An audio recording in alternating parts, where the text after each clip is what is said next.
Assalamualaikum warahmatullahi wabarakatuh. Salam SHMH Sinau Hukum Melek Hukum.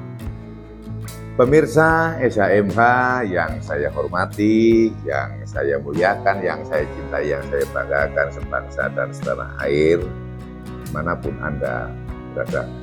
Kembali lagi dengan saya melalui channel Sinau Hukum Melek Hukum, satu-satunya channel yang membahas ayat demi ayat, pasal demi pasal Undang-Undang Nomor 1 Tahun 2023 atau yang biasa kita sebut dengan KUHP baru yang akan mulai berlaku nanti 2 Januari tahun 2026. Masih banyak pasal yang harus kita bahas, namun demikian masih cukup waktu lah ya dari sekarang sampai 2 Januari 2026 untuk kita belajar.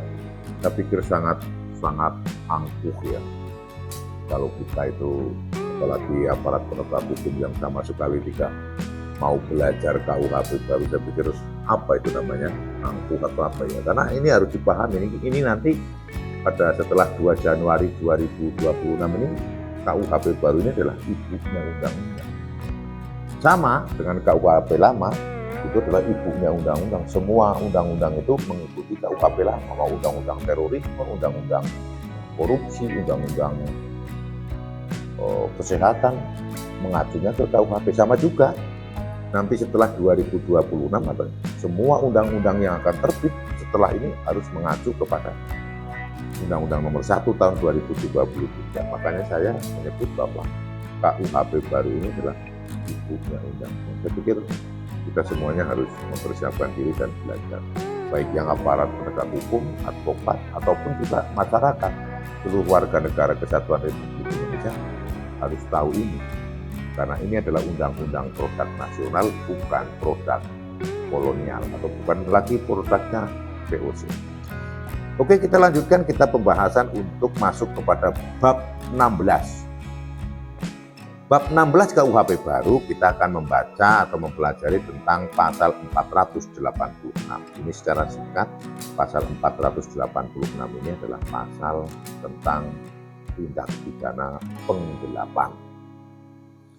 Bunyinya adalah setiap orang yang secara melawan hukum memiliki suatu barang yang sebagian atau seluruhnya milik orang lain yang ada dalam kekuasaannya bukan karena tindak pidana, dipidana karena penggelapan dengan pidana penjara paling lama 4 tahun atau pidana denda paling banyak kategori 4. Berarti ini pidananya ada 2 alternatif ini, paling lama 4 tahun penjara atau pidana denda paling banyak kategori 4. Berarti kategori 4 ini adalah 200 juta rupiah.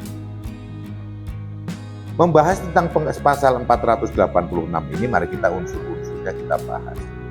Setiap orang ya, semua orang atau juga organisasi atau juga badan hukum atau perusahaan atau korporasi, itu setiap orang secara melawan hukum memiliki suatu barang. Secara melawan hukum memiliki suatu barang. Karena ada contoh untuk memudahkan ini, langsung saya sampaikan ilustrasi seperti ini. Ada orang yang kemudian memiliki sesuatu barangnya itu, baik seluruhnya maupun orang lain dalam kekuasaannya ini dalam penggelapan itu tidak karena tidak pidana. Contohnya seperti ini. Saya pinjam mobilnya. Saya mau mengantar keluarga saya ke Jakarta. Saya pinjam ya. Sehingga dia mobilnya dari A kepada si peminjam tadi itu bukan karena tidak pidana. Karena memang si A itu niat untuk pinjam. Oke, saya pinjam atau merental gitu kan. Atau merental. Oke. Kemudian digunakanlah ini untuk mengantar keluarganya ke Jakarta. Benar apa yang diomongkan oleh si B itu, benar, merental. Namun setelah dia itu selesai merental itu tidak dikembalikan kepada setelah selesai mengantar keluarganya tidak dikembalikan kepada si A, malah digadekan. Nah, salah satu definisi dianggap memiliki itu adalah selain menguasai dan menganggap barang itu adalah seolah-olah milik dirinya. Itu milik dirinya. Dengan dia menggadekan, menganggap bahwa dia seolah-olah berhak. Maka dalam hal ini adalah dia melawan hukum.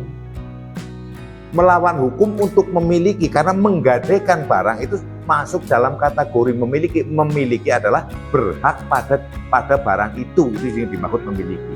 Padahal dia kan tidak berhak atas barang itu, barang itu miliknya si A.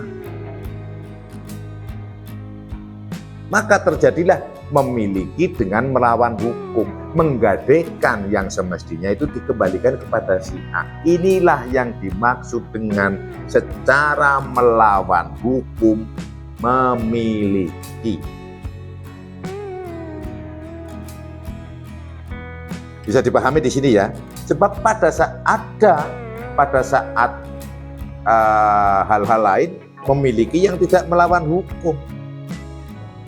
Pada saat terkait dengan mobil ini dibawa ke Jakarta untuk mengantar keluarganya, kan seolah-olah ini memiliknya. Dalam artian hukum pidana ya, bukan kepemilikan secara perdata. Karena apa? Dia yang mengendarai, dia yang mengisi BBM, dia bocor, dia merawat, kan menjadi seolah-olah milik. Dan dalam konteks sejak dipinjam mengantar keluarganya sampai dengan selesai mengantar keluarganya, itu tidak ada unsur melawan hukumnya, sah. Tidak ada tindak pidana yang terjadi. Perpindahan dari A kepada si B tidak ada tindak pidana, bukan karena tindak pidana. Kapan tindak pidana muncul? Setelah ada kegiatan yang semestinya dikembalikan, namun malah digadekan. Dan penggadeannya ini jelas melawan hukum. Seperti itu loh, kalau untuk maksud dari penggelapan. Kemudian bahwa di ketentuan pasal 490 ini, ketentuan sebagaimana dimaksud pada pasal 481 ini juga berlaku bagi ketentuan ada pada pasal 486. Sehingga ketentuan penggelapan ini tidak dapat dipidana, tidak dapat dituntut pidana kalau terkait ada hubungan suami istri yang tidak bisa meja makan, tidak bisa ranjang, dan tidak ada pemisahan harta kekayaan. Namun dapat dituntut tindak pidana atas pengaduan kalau sedang pisah meja makan, pisah tempat tidur, dan ternyata sebelum perkawinan ada perjanjian pemisahan harta kekayaan. Sehingga ini bisa terjadi di dalam hubungan suami istri, bisa terjadi tindak pidana penggelapan. Dan bisa juga ada penggelapan dalam keluarga. Namun yang penggelapan dalam keluarga adalah masuk kategori delik aduan. Itu yang bisa saya sampaikan. Apabila ada salah dalam saya menyampaikan atau menjelaskan pasal 486 ini, mohon dimaafkan dan dimaklumi. Berikan kritik dan saran yang membangun pada kolom komentar video-video channel SAM. Semoga bermanfaat, dan bagi yang sudah menonton dan video SAMH, saya mengucapkan terima kasih. Bagi yang sudah subscribe, bagi yang belum, mohon dengan sangat dan hormat untuk subscribe, serta tonton terus video SAMH dari awal sampai akhir. Salam SAMH, Sinau Hukum, Melek Hukum. Wassalamualaikum warahmatullahi wabarakatuh. Terima kasih.